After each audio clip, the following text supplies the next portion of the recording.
যার এখন শতবর্ষ চলছে, শ্রদ্ধেয় শ্রী সলিল চৌধুরীর একটি কম্পোজিশন গেয়েছিলেন শ্রদ্ধেয় শ্রী হেমন্ত মুখোপাধ্যায়।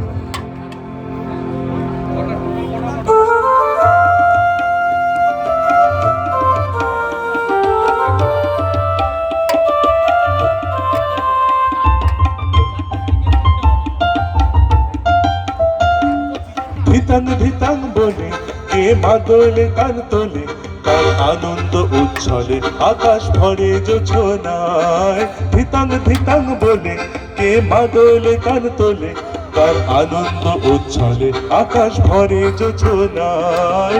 আয় ছুটে সকলে এই মাটির ধরা তলে, আর হাসির কলরলে নূতন জীবন গড়িয়ায়। আয় রে আয়, গগন বয়ে যায়, এক গুড় গুড় করে চাঁদের সীমানায়। আয় রে আয়, গগন